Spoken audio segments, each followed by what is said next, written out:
ദൈവത്തിലുള്ള യഥാർത്ഥ ജീവിതം പോഡ്കാസ്റ്റിലേക്ക് സ്വാഗതം. ഇന്നും നമ്മോട് സംസാരിക്കുന്ന ദൈവത്തിന്റെ വാക്കുകൾ ഇവിടെ നാം ശ്രവിക്കുന്നു. വരൂ, ദൈവത്തെ കൂടുതലായി അറിയുവാനും അവിടുന്നുമായി ഗാഠമായ ഒരു വ്യക്തിബന്ധത്തിലേക്ക് പ്രവേശിക്കുവാനും ഇതാ നിങ്ങളെ ക്ഷണിക്കുന്നു. എപ്പിസോഡ് 8 14-10-1986. സമാധാനം നിന്നോടുകൂടെ ഉണ്ടായിരിക്കട്ടെ. സ്നേഹം അനുഭവിക്കുക, എന്നെ ശ്രവിക്കുക. യേശുവായ ഞാൻ എന്റെ മക്കൾ എന്നെ കണ്ടുമുട്ടുന്നതിന് അവരെ ഒന്നിച്ചുകൂട്ടും. അടിക്കുറിപ്പ്: ഭാവിയിൽ യേശുവിന്റെ സന്ദേശം അവിടുന്ന് എപ്രകാരം പ്രചരിപ്പിക്കുമെന്നുള്ളതിനെക്കുറിച്ച് അവിടുന്ന് പറയുകയായിരുന്നെന്ന് എനിക്ക് തോന്നുന്നു. അങ്ങ് അവരോട് എന്തു പറയും? ഞാൻ അവരോട് ഇപ്രകാരം പറയും: നിരാശപ്പെടേണ്ട. യേശുവായ ഞാൻ വന്നിരിക്കുന്നത് നിങ്ങൾക്ക് പ്രത്യാശ നൽകുവാനാണ്. എന്റെ വാത്സല്യഭാചനങ്ങളെ പരസ്പരം സ്നേഹിക്കുക. അല്പകാലത്തേക്ക് ഞാൻ വീണ്ടും ഇവിടെ ഉണ്ടായിരിക്കും. ഞാൻ നിങ്ങളെല്ലാവരെയും സ്നേഹിക്കുന്നു. നിരുത്സാഹപ്പെടരുതെന്ന് ഓർക്കുവിൻ. നിങ്ങളുടെ സ്വർഗീയ പിതാവിനെ നിങ്ങൾക്ക് ആവശ്യമുണ്ട്. അവിടുത്തെ കൂടുതലായി സ്നേഹിക്കുക. എന്തെന്നാൽ അവിടുന്ന് പരിശുദ്ധനാണ്. അതിനാൽ പരിശുദ്ധരായിരിക്കുവിൻ, പരിശുദ്ധമായി ജീവിക്കുവിൻ. യേശുവായ ഞാൻ ലോകത്തിന്റെ പ്രകാശമാണ്. പ്രത്യാശ നഷ്ടപ്പെട്ടവർക്കെല്ലാം പ്രത്യാശ നൽകുവാനായി ഞാൻ വരുന്നു. എന്നിൽ സമാധാനം കണ്ടെത്തുക. വസുല, യേശുക്രിസ്തുവായ ഞാൻ നിന്റെ കരത്തെ നയിക്കുന്നു. ഇത് ഞാനാണ്. ദൈവകൽപ്പനകൾ അനുസരിക്കുകയും പാലിക്കുകയും ചെയ്തുകൊണ്ട് പിതാവിനെ മഹത്വപ്പെടുത്തുക. പ്രാർത്ഥിക്കുക, അല്ലാത്തപക്ഷം നീ പ്രലോഭനത്തിലകപ്പെടും. കൂടുതലായി പ്രാർത്ഥിച്ച് ജാഗ്രതയോടെ ഇരിക്കുക. എന്റെ പൂർണ്ണ ആത്മാവോടുകൂടെ ഞാൻ സ്നേഹിക്കുന്ന മക്കളെ, എന്നിൽ നിന്ന് പഠിക്കുന്നതിന് എന്നെ സമീപിക്കുക. എന്നെ അനുഗമിക്കുകയും പരിശുദ്ധരായിരിക്കുവാൻ പഠിക്കുകയും ചെയ്യുക. നിങ്ങളുടെ ശത്രുക്കളെ സ്നേഹിക്കുവിൻ, നിങ്ങളുടെ വെറുപ്പ് ഉപേക്ഷിക്കുവിൻ. 15-10-1986. സമാധാനം നിന്നോടുകൂടെ ഉണ്ടായിരിക്കട്ടെ. അങ്ങയുടെ പ്രകാശത്തിലായിരിക്കുവാൻ എനിക്ക് കഴിയുമോ? നീ എന്റെ പ്രകാശത്തിലാണ്. എന്നെ ശ്രദ്ധിക്കുക. ദൈവമായ ഞാൻ മാറ്റമില്ലാത്തവനാണ്. അടിക്കുറിപ്പ്: ഇവയെല്ലാം എന്റെ ബുദ്ധിക്ക് അതീതമായതിനാൽ എന്റെ മനസ്സ് ചഞ്ചലപ്പെട്ടു. യഥാർത്ഥത്തിൽ പ്രതിബന്ധങ്ങളിലായിരുന്ന എന്റെ സംശയങ്ങളെ എടുത്തുമാറ്റുവാൻ ദൈവം പരിശ്രമിക്കുകയായിരുന്നു. ഈ വിധത്തിലാണ് ഞാൻ എപ്പോഴും പ്രവർത്തിക്കുന്നത്. നിങ്ങളിൽ കുറെ പേർ അറിയുന്നില്ല എന്നുള്ളത് സത്യമാണ്. എന്നെ രഹസ്യാത്മകനെന്ന് നിങ്ങൾ വിളിക്കുന്നു. കാരണം നിങ്ങൾ എന്റെ സ്വർഗീയ പ്രവൃത്തി മനസ്സിലാക്കിയിട്ടില്ല. യഹോവയായ ഞാനാണ് നിങ്ങളുടെ സൃഷ്ടാവ്.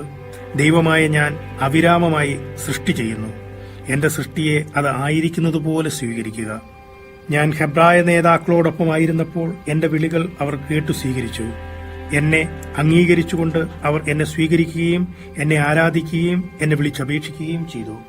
അടിക്കുറിപ്പ്: ദൈവം എന്നോട് യഥാർത്ഥത്തിൽ സംസാരിച്ചുകൊണ്ടിരിക്കുന്നു എന്നത് ഗ്രഹിക്കുവാൻ എനിക്ക് വാസ്തവത്തിൽ പ്രയാസമായിരുന്നു. ദൈവം വിളിക്കാറുണ്ടെന്ന് എന്നെ ബോധ്യപ്പെടുത്തുവാൻ അവിടുന്ന് ശ്രമിക്കുകയായിരുന്നു. യഹോവയായ ഞാൻ അതേ ദൈവം തന്നെയാണ്. ഈ വിധത്തിൽ തന്നെ ഞാൻ പ്രവർത്തിക്കുന്നു. എന്നെ സന്തോഷിപ്പിക്കുക. ദൈവമായ ഞാനാണ് വീണ്ടും നിന്നോടൊപ്പം ഉള്ളതെന്ന് വിശ്വസിക്കുക. ഞാൻ നിലനിൽക്കുന്നു, ഞാൻ ജീവിക്കുന്നു. എന്റെ വാതിൽ ഒരിക്കലും അടയ്ക്കാറില്ല. എന്റെ വാതിൽ തുറന്നിട്ടിരിക്കുന്നു. ഞാൻ എല്ലാം കേൾക്കുന്നുണ്ട്. എനിക്കിഷ്ടമുള്ള ഏത് സമയത്തും എനിക്ക് പുറത്തു പോകാൻ സ്വാതന്ത്ര്യമുണ്ട്. വർഷങ്ങൾ എനിക്ക് യാതൊരു വ്യത്യാസവും വരുത്തുന്നില്ല. ഞാൻ മാറ്റമില്ലാത്തവനാണ്. എന്നെ ശ്രദ്ധിക്കുക. ദൈവമായ ഞാൻ നിങ്ങളെ എല്ലാവരെയും നിരന്തരമായി വിളിച്ചുകൊണ്ടിരിക്കുന്നു. ഈ വർഷങ്ങളിലെല്ലാം എന്തുകൊണ്ട് നിങ്ങൾക്ക് എന്നെ കേൾക്കുവാൻ കഴിയുന്നില്ല? അടിക്കുറിപ്പ്: അവിടുത്തെ അടയാളങ്ങൾ ശ്രദ്ധിക്കുന്നില്ല. കുറച്ചുപേർ എന്നെ ശ്രദ്ധിച്ചു. വാത്സല്യഭാചനങ്ങളെ, ഞാൻ അപ്രാപ്യനല്ല, ഞാൻ സങ്കീർണനുമല്ല. നിങ്ങളുടെ ചെവികൾ അടയ്ക്കരുത്. എന്നെ ശ്രവിക്കുക. എന്റെ മക്കളോടൊപ്പം ആയിരിക്കുവാനും അവരെ എന്റെ അടുക്കലേക്ക് ആകർഷിക്കുവാനും വേണ്ടി ദൈവമായ ഞാൻ ഓരോ അവസരവും ഉപയോഗിക്കുന്നു. ഞാൻ ജീവിക്കുന്ന ദൈവമാണ്. ഞാൻ നിലനിൽക്കുന്നു. 15-10-1986. സമാധാനം നിന്നോടുകൂടെ ഉണ്ടായിരിക്കട്ടെ. ദൈവമായ ഞാൻ നിന്നെ അനുഗ്രഹിക്കുന്നു. എന്റെ സമീപം നിലകൊള്ളുക. എന്റെ സാന്നിധ്യം അനുഭവിച്ചറിയുകയും എന്നെ ചാരുകയും ചെയ്യുക. നിന്റെ 2 പുത്രന്മാരും അനുഗ്രഹിക്കപ്പെടട്ടെ. അടിക്കുറിപ്പ്: എന്റെ 2 പുത്രന്മാർ ജാൻ, ഫാബിയൻ. ഞാൻ അവരെ പരിപാലിക്കും. അവരെ 2 പേരെയും ഒരേ വിധത്തിൽ സ്നേഹിക്കുക. നിങ്ങളുടെ ജീവിതങ്ങൾ അനുഗ്രഹിക്കപ്പെടട്ടെ. നിന്റെ കുടുംബം അനുഗ്രഹിക്കപ്പെടട്ടെ. നിന്റെ കുടുംബത്തിലെ ഓരോരുത്തരെയും ഞാൻ അനുഗ്രഹിക്കുന്നു. സമാധാനവും സ്നേഹവും അവർ കണ്ടെത്തട്ടെ. എല്ലാ അനുഗ്രഹങ്ങളും നിലനിൽക്കട്ടെ. പോയി വിശ്രമിക്കുക. 21/10/1986. സമാധാനം നിന്നോടുകൂടെ ഉണ്ടായിരിക്കട്ടെ. യഹോവയായ ഞാൻ നിന്നെ സ്നേഹിക്കുന്നു. എന്നെ സന്തോഷിപ്പിക്കുകയും എന്നോടൊപ്പം വസിക്കുകയും ചെയ്യുക. എന്റെ അടുക്കലേക്ക് ചേർന്നു വരിക. അടിക്കുറിപ്പ്: പിതാവായ ദൈവം സംഭാഷണം നിർത്തി. പുത്രനായ യേശു സംഭാഷണം തുടരുന്നു. യേശുവായ ഞാൻ നിന്നെ സ്നേഹിക്കുന്നു. എന്നിൽ നിന്ന് ഭക്ഷിക്കുക, നീ എന്നിൽ വസിക്കുവിൻ. ഞാനിതാ നിന്നെ സഹായിച്ചുകൊണ്ടിരിക്കുന്നു. ഞാൻ നിങ്ങളിലും നിങ്ങൾ എന്നിലുമാണ്. എന്റെ വചനങ്ങൾ നീ ഓർക്കുന്നുണ്ടോ? അടിക്കുറിപ്പ്: യോഹന്നാൻ 15:4. നിങ്ങൾ എന്നിൽ വസിക്കുവിൻ, ഞാൻ നിങ്ങളിലും വസിക്കും. ഞാൻ നിങ്ങളെ അനാഥരായി വിടുകയില്ല. അടിക്കുറിപ്പ്: യോഹന്നാൻ 14. എന്നേക്കും നിങ്ങളോടുകൂടി ആയിരിക്കുവാൻ എന്റെ സഹായകനെ ഞാൻ നിങ്ങളിലേക്ക് അയക്കും. ഞാൻ നിങ്ങളെ ഉപേക്ഷിച്ചു കളഞ്ഞുവെന്ന് നിങ്ങളിൽ കുറച്ചുപേർ വിശ്വസിച്ചുവോ? അടിക്കുറിപ്പ്: എന്നെ ലക്ഷ്യം വെച്ചുകൊണ്ടാണ് ഈ ചോദ്യം യേശു ചോദിച്ചത്. അടിക്കുറിപ്പ്: വളരെ ഗൗരവപൂർവമാണ് യേശു ഈ വാക്കുകൾ പറഞ്ഞത്. കണ്ണീർ ഉണങ്ങും, ദുഃഖം നിന്നെ വിട്ടുപോകും, വേദനകൾ അപ്രത്യക്ഷമാകും, ക്ഷീണം അവസാനിക്കും. ഓ എന്റെ ഹൃദയത്തിന്റെ മക്കളെ, നിങ്ങൾ എന്തായി തീർന്നിരിക്കുന്നു? നിങ്ങൾ നിങ്ങളെ സ്വയം പീഡിപ്പിച്ചുകൊണ്ടിരിക്കുന്നത് കണ്ട് ഞാൻ വേദനിക്കുന്നു. നിങ്ങൾ സ്വയം നശിച്ചുകൊണ്ടിരിക്കുന്നത് കണ്ട് എന്റെ ഹൃദയം എത്രയേറെ വേദനിക്കുന്നു. അടിക്കുറിപ്പ്: എനിക്ക് എഴുത്തു നിർത്തേണ്ടി വന്നു. യേശു വളരെയധികം വിഷാദത്തിലും വ്യഥയിലുമായിരുന്നു. എനിക്ക് സഹിക്കുവാൻ കഴിഞ്ഞില്ല. എന്റെ മക്കളെ, സമാധാനമുളവാക്കുക, പരസ്പരം ധിക്കരിക്കരുത്. ഞാൻ നിങ്ങളെ സ്നേഹിക്കുന്നത് പോലെ പരസ്പരം സ്നേഹിക്കുവിൻ. പ്രാർത്ഥിക്കുവിൻ, എന്നിൽ വസിക്കുവിൻ. തിന്മയിൽ നിന്ന് നിങ്ങളെ സ്വതന്ത്രമാക്കുവിൻ. അടിക്കുറിപ്പ്: ഈ ലോകത്തിന്റെ ദുഷിച്ച സ്വാധീനങ്ങളിൽ നിന്നും ബന്ധനങ്ങളിൽ നിന്നും സ്വയം സ്വതന്ത്രമാവുക. എന്റെ അടുക്കിലേക്ക് വരുവിൻ. ഞാൻ നിങ്ങളെ വളരെയധികം സ്നേഹിക്കുന്നു. പ്രാർത്ഥിക്കുവിൻ. നിങ്ങളെല്ലാവരും എന്റെ അടുക്കിലേക്ക് മടക്കി വരുന്നത് ഞാൻ ആകാംക്ഷാപൂർവം പ്രതീക്ഷിക്കുന്നു. എന്തിനു വേണ്ടിയാണെന്നറിയാതെ നിങ്ങൾ നിങ്ങളെ തന്നെ പിതാവായ ദൈവത്തിൽ നിന്നും പിൻവലിച്ചുകൊണ്ട് അന്ധകാരത്തിലേക്ക് എടുത്തു ചാടിക്കൊണ്ടിരിക്കുന്നുവെന്ന് മനസ്സിലാക്കുന്നതിനായി നിങ്ങൾ ഉണരുവാൻ നിങ്ങളുടെ ആത്മാക്കൾക്ക് വേണ്ടി ഞാൻ പ്രാർത്ഥിച്ചുകൊണ്ടിരിക്കുന്നു. തിന്മ എല്ലാ തരത്തിലുള്ള കെണികളും നിങ്ങൾക്കായി ഇണക്കി വച്ചിരിക്കുന്നു. നിങ്ങളുടെ ഗ്രഹണശക്തിയെ തടഞ്ഞുകൊണ്ട് നിങ്ങളുടെ മേലുള്ള തന്റെ ദുഷിച്ച മുഷ്ടി ഉപയോഗിച്ച് നിങ്ങളെ കൗശലപൂർവ്വം ഉപയോഗിച്ചുകൊണ്ടിരിക്കുന്നു. നിങ്ങൾക്ക് വേണ്ടി വച്ചിരിക്കുന്ന കെണികളിലേക്ക് നിങ്ങൾ പാഞ്ഞു വീഴുന്നത് നിരീക്ഷിച്ച് വേദനയാൽ ഞാൻ ഞരങ്ങുന്നു. എനിക്ക് കരുണ തോന്നുന്നു. തിന്മയുടെ പിടിയിൽ കഴിയുന്ന എന്റെ മക്കളെ കണ്ട് എനിക്ക് എങ്ങനെ വേദനിക്കാതിരിക്കാൻ കഴിയും? നിങ്ങളെ സ്നേഹിച്ചുകൊണ്ട് ഞാൻ നിങ്ങളിൽ വസിക്കും. യേശുക്രിസ്തുവായ ഞാൻ നിങ്ങളെ എല്ലാവരെയും അനുഗ്രഹിക്കുന്നു. 26/10/1986. സമാധാനം നിന്നോടുകൂടെ ഉണ്ടായിരിക്കട്ടെ. ഇതാ ഞാൻ ഇവിടെയുണ്ട്. എന്റെ പ്രകാശത്തിലായിരിക്കുക. വീണ്ടും സംശയങ്ങൾ ഉണ്ടാകുന്നു. എന്റെ മനസ്സിന് ഇതൊന്നും ഗ്രഹിക്കുവാൻ കഴിയുന്നില്ല. ദയവായി അങ്ങയുടെ പേര് പറയുക. യഹോവ, എന്നെ ശ്രദ്ധിക്കുക. നിങ്ങളുടെ നിയമനിർമ്മാണ സഭകൾക്ക് മാറ്റം വരുന്നതിന് ഞാൻ കാത്തിരുന്നു. ഞാൻ നിങ്ങളെ ശ്രദ്ധാപൂർവ്വം നിരീക്ഷിക്കുകയാണ്. നിങ്ങളുടെ വിരസമായ സംഘടനകളെ ഞാൻ നിരീക്ഷിച്ചുകൊണ്ടിരിക്കുകയാണ്. നിങ്ങൾക്കെതിരെ ക്ഷോഭിക്കുവാനുള്ള എന്റെ വ്യഗ്രതയ്ക്ക് വിളംബം വരുത്തിക്കൊണ്ട് കുറച്ചു കാലത്തേക്ക് ഞാൻ നിശബ്ദത പാലിച്ചു. എനിക്ക് ആശയക്കുഴപ്പമായി. കർത്താവെ, അങ്ങാണോ ഇത്? കർത്താവ് ഇത്ര കോപത്തോടെ സംസാരിക്കുന്നത് ഞാൻ ആദ്യമായിട്ടാണ് കേൾക്കുന്നത്. ഞാനാണ്. എന്നെ ശ്രദ്ധിക്കുക. ഞാൻ നിങ്ങളെ വിലപ്പെട്ടവരായി പരിഗണിക്കുന്നതിനാലും ഞാൻ നിങ്ങളെ എല്ലാവരെയും സ്നേഹിക്കുന്നതിനാലും നിങ്ങളെ ഉണർത്തുവാൻ ഞാൻ ആഗ്രഹിക്കുന്നു. നിങ്ങൾ എവിടേക്കാണ് കുതിച്ചു പാഞ്ഞുകൊണ്ടിരിക്കുന്നതെന്ന് നിങ്ങൾ ഗ്രഹിക്കണമെന്ന് ഞാൻ ആഗ്രഹിക്കുന്നു. ഞാൻ വീണ്ടും ആശയക്കുഴപ്പത്തിലായി. പിതാക്കന്മാരും മക്കളും തമ്മിലുള്ള എല്ലാ ബന്ധങ്ങൾക്കും യുക്തിചിന്തയുടെ കാലമുണ്ട്. എന്റെ സന്ദേശം സ്വീകരിക്കുക. അടിക്കുറിപ്പ്: ഹെബ്രായർ 12:5-8 വരെ. നിങ്ങളെ പുത്രന്മാരെന്ന് അഭിസംബോധന ചെയ്തുകൊണ്ടുള്ള ആ ഉപദേശം നിങ്ങൾ മറന്നുപോയോ? എന്റെ മകനെ, കർത്താവിന്റെ ശിക്ഷണത്തെ നീ നിസ്സാരമാക്കരുത്. അവൻ ശാസിക്കുമ്പോൾ നീ നഷ്ടധൈര്യനാകുകയുമരുത്. താൻ സ്നേഹിക്കുന്നവന് കർത്താവ് ശിക്ഷണം നൽകുന്നു. മക്കളായി സ്വീകരിക്കുന്നവരെ പ്രഹരിക്കുകയും ചെയ്യുന്നു. സഹനം നിങ്ങളുടെ ശിക്ഷണത്തിന്റെ ഒരു ഭാഗമാണ്. മക്കളോടെന്ന പോലെ ദൈവം നിങ്ങളോട് പെരുമാറുന്നു. പിതാവിന്റെ ശിക്ഷണം ലഭിക്കാത്ത ഏത് മകനാണുള്ളത്?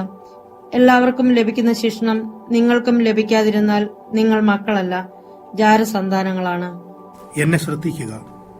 നിങ്ങൾ മനസ്സിലാക്കിയിട്ടില്ലേ? ഇതുവരെയായിട്ടും എന്റെ അടയാളങ്ങൾ നിങ്ങൾ കണ്ടിട്ടില്ലേ? ഞാൻ എപ്രകാരമാണ് പ്രവർത്തിക്കുന്നതെന്ന് നിങ്ങൾക്കറിയില്ലേ? ശ്രദ്ധിക്കുക, നിങ്ങൾ വിധിച്ച മൃതരുടെയും നിങ്ങളുടെ ദാഹം ശമിപ്പിക്കുവാനും നിങ്ങളുടെ തരിശുഭൂമിയെ നനയ്ക്കുവാനും തടാകം കണക്കെ നിങ്ങൾ ഉപയോഗിക്കുന്ന നിഷ്കളങ്ക രക്തത്തിന്റെയും നിലവിളികൾ ശ്രദ്ധിക്കുവിൻ. അടിക്കുറിപ്പ്: ഭ്രൂണഹത്യ വഴി വധിക്കപ്പെടുന്ന ശിശുക്കൾ. എത്ര നാൾ ഞാൻ എന്നെ തന്നെ തടഞ്ഞു നിർത്തണം? എന്റെ കണ്ണുകൾ ഞാൻ പിന്തിരിക്കുന്നു. നിങ്ങളുടെ ചെയ്തികളുടെ കാഴ്ച എന്നെ അസഹ്യപ്പെടുത്തുന്നു. എന്റെ സ്വന്തം മക്കളായ നിങ്ങൾ കൊലപാതകികളായി മാറുന്നത് നിരീക്ഷിച്ച് വേദനയാൽ ഞാൻ ഞെരുങ്ങുന്നു. എന്നെ ശ്രദ്ധിക്കുക. ഞാൻ ദൈവമല്ല എന്ന് നിങ്ങൾ വിശ്വസിക്കുന്നതുകൊണ്ടാണോ ഇതെല്ലാം നിങ്ങൾ ചെയ്യുന്നത്? വിനാശത്തിന്റെയും ഭോഗാസക്തിയുടെയും അത്യാഗ്രഹത്തിന്റേതുമായ നിങ്ങളുടെ പ്രവൃത്തികളെ നീതിവത്കരിക്കുന്നതിന് എന്റെ പ്രവാചകരെ നിങ്ങൾ കള്ളന്മാരാക്കിയിരിക്കുന്നു. അടിക്കുറിപ്പ്: ദൈവത്തിന്റെ സ്വരം കടുപ്പത്തിലായിരുന്നു. എന്നിലും ഞാൻ നിങ്ങൾക്ക് നൽകിയിരിക്കുന്നവയിലും സംതൃപ്തരാകാതെ നിങ്ങൾ എത്രമാത്രം അന്ധരും ബധിരരുമായി തീർന്നിരിക്കുന്നു. എന്റെ വചനത്തെ അവിശ്വസിക്കുകയും അതിനെ ദുഷിക്കുകയും ചെയ്തുകൊണ്ട് നിങ്ങൾ എനിക്കെതിരെ തിരിയുകയും നിങ്ങളുടെ ഹൃദയങ്ങൾ ശിലാസമാനം കഠിനമാക്കുകയും ചെയ്തിരിക്കുന്നു. നിങ്ങൾ നിങ്ങളുടെ ചെവികൾ അടച്ചു കളഞ്ഞു. സത്യം കാണുവാൻ നിങ്ങളുടെ കണ്ണുകളെ അനുവദിക്കുന്നതിന് പകരം നിങ്ങൾ നിങ്ങളുടെ കണ്ണുകൾ നശിപ്പിച്ചു കളഞ്ഞു. എന്റെ അനുഗ്രഹങ്ങളെ അവഗണിക്കുകയും അണലികളെ ഭക്ഷിക്കുകയും ചെയ്തുകൊണ്ട് നിങ്ങൾ ദുഷ്ടന്മാരായി തീർന്നിരിക്കുന്നു. ഞാൻ ശ്രദ്ധാപൂർവം നിങ്ങളെ വീക്ഷിക്കുകയായിരുന്നു, എന്നാൽ ഇതുവരെയും നിങ്ങളുടെ പശ്ചാത്താപത്തിന്റെ നിലവിളി ഞാൻ കേട്ടിട്ടില്ല. ദുഷ്ടതയെക്കുറിച്ച് ആരും പശ്ചാത്തപിക്കുന്നില്ല. നിങ്ങളുടെ ദുഷ്ടത കൊണ്ട് നിങ്ങൾ എന്നെ ഭാരപ്പെടുത്തിക്കൊണ്ടിരിക്കുന്നു. നിങ്ങൾ എന്നെ എതിർത്തുകൊണ്ടിരിക്കുന്നു. എത്ര നാൾ ഞാൻ എന്നെ തന്നെ നിശബ്ദനാക്കണമെന്ന് എന്നോട് പറയൂ. പുത്രന്മാരെ, പുത്രികളെ, നിങ്ങളുടെ കണ്ണുകൾ ഉയർത്തി എന്റെ നേരെ നോക്കുക. തിന്മ പ്രവർത്തിക്കുന്നത് അവസാനിപ്പിക്കുക. എന്റെ അടുക്കിലേക്ക് തിരിച്ചു വരിക. എന്റെ വിളി തള്ളിക്കളയരുത്. ഞാൻ പരിശുദ്ധനാണ്, ഞാൻ പരിശുദ്ധനാണ്. നിങ്ങളുടെ രോഗശമനത്തിന്റെ പ്രത്യാശ ഞാനാണ്. അതിനാൽ എഴുന്നേറ്റ് എന്നോടൊപ്പം നടക്കുന്നതിന് നിങ്ങളുടെ പാദങ്ങൾ ഉപയോഗിക്കുക. വഴി കാണുന്നതിന് നിങ്ങളുടെ കണ്ണുകൾ ഉപയോഗിക്കുക. എന്റെ വിളി കേൾക്കുന്നതിന് നിങ്ങളുടെ ചെവികൾ ഉപയോഗിക്കുക. ഞാൻ നിങ്ങളുടെ പിതാവാണെന്ന് ഗ്രഹിക്കുവാൻ നിങ്ങളുടെ ഹൃദയത്തെ ഉപയോഗിക്കുക. ഞാൻ സുഖപ്പെടുത്തുന്നു. നിങ്ങൾ സത്യം കാണേണ്ടതിന് നിങ്ങൾ നശിപ്പിച്ചു കളഞ്ഞ നിങ്ങളുടെ കണ്ണുകൾ ഞാൻ സുഖപ്പെടുത്തും. നിങ്ങളെ എന്നിലേക്ക് എടുത്തുയർത്തുന്നതിന് എന്റെ കരമിതാ നീട്ടിയിരിക്കുന്നു. ഞാൻ നിങ്ങളുടെ നിത്യപിതാവാണ്. വന്ന് എന്നിൽ വിശ്രമിക്കുക. എനിക്ക് നിങ്ങളോടുള്ള സ്നേഹവും നിങ്ങൾക്ക് നൽകുവാൻ എനിക്ക് സാധിക്കുന്ന സമാധാനവും നിങ്ങൾ അനുഭവിച്ചറിയും. 2/11/1986. സമാധാനം നിന്നോടുകൂടെ ഉണ്ടായിരിക്കട്ടെ. നീ എന്താണെന്ന് കണക്കിലെടുക്കാതെ ദൈവമായ ഞാൻ നിന്നെ വിളിച്ചു. ഞാൻ നിന്നെ സ്നേഹിക്കുന്നു. വസൂല, എന്നെ ശ്രദ്ധിക്കുക. എന്നെ തിരിച്ചറിയുവാൻ പ്രാപ്തയാകുന്നതിന് ഞാൻ നിന്നെ രൂപപ്പെടുത്തി. തഴച്ചു വളരുവാൻ നിന്നെ സഹായിച്ചത് ഞാനാണ്. അതിനാൽ എന്നെ മഹത്വപ്പെടുത്തുകയും മറ്റുള്ളവരെ എന്നിലേക്ക് നയിക്കുകയും ചെയ്യുക. ഓ, എനിക്ക് എങ്ങനെയാണത് സാധിക്കുക? എങ്ങനെയാണെന്ന് എനിക്കറിയില്ല. അടിക്കുറിപ്പ്: ദൈവത്തിന്റെ കൽപ്പന കേട്ട് ഞാൻ ആകെ ആശയക്കുഴപ്പത്തിലായി. ദൈവമായ ഞാൻ നിന്നെ സഹായിക്കും. സന്തോഷം അനുഭവിക്കുക. ഭാരപ്പെടരുത്. നീ അധപതിച്ചു പോകുവാൻ ഞാൻ അനുവദിക്കുകയില്ല. അടിക്കുറിപ്പ്: പിതൃസഹജമായ നർമ്മസ്വരത്തിലാണ് ദൈവം ഇത് പറഞ്ഞത്. എന്റെ സന്ദേശങ്ങൾ പ്രചരിപ്പിക്കുവാനുള്ള മാർഗങ്ങൾ ഞാൻ കണ്ടെത്തുന്നു. എന്റെ വസൂല, അതിനാൽ നീ ആകുലപ്പെടേണ്ട. ഞാൻ നിന്റെ ചുവടുകളെ നയിക്കും. ദൈവമായ ഞാൻ നിന്നിലുണ്ട്. പരിത്യജിക്കപ്പെട്ടു എന്ന് ഒരിക്കലും തോന്നരുത്. ഞാൻ നിന്നിൽ ജീവിക്കുന്നു. വാത്സല്യഭാജനമേ, എന്റെ പരിശുദ്ധാത്മാവ് കൊണ്ട് ഞാൻ നിന്നെ നിറയ്ക്കും. പരിശുദ്ധാത്മാവിനാൽ നിറയുക. എന്നെ അനുഗമിക്കുവാൻ യഹോവയായ ഞാൻ നിനക്ക് ആംഗ്യം കാണിച്ചു. എന്നോടൊപ്പം എന്റെ സമാധാനം നീ അനുഭവിക്കും. നീ സന്തോഷവതിയായിരിക്കും. എല്ലാവരും സന്തോഷിക്കുകയും ദൈവമായ ഞാൻ ജീവിക്കുന്ന ഒരു ദൈവമാണെന്ന് ഗ്രഹിക്കുകയും ചെയ്യട്ടെ. എന്റെ സഹായം ഞാൻ നിനക്ക് നൽകും. എന്റെ പ്രകാശത്തിൽ വസിക്കുക. നിരുത്സാഹപ്പെടരുതെന്ന് ഓർക്കുക. എന്തെന്നാൽ എപ്പോഴും ഞാൻ നിന്നോടൊപ്പമുണ്ട്. സമാധാനത്തിൽ പോവുക. നിങ്ങൾ കേട്ടത് ദൈവത്തിലുള്ള യഥാർത്ഥ ജീവിതം പോഡ്കാസ്റ്റ്. അടുത്ത എപ്പിസോഡിൽ വീണ്ടും കണ്ടുമുട്ടുമ്പോഴേക്കും അവിടുത്തെ കരുണാദ്ര സ്നേഹത്തിൽ ഒരു പടി കൂടെ ആഴപ്പെടാൻ ഇടവരട്ടെ.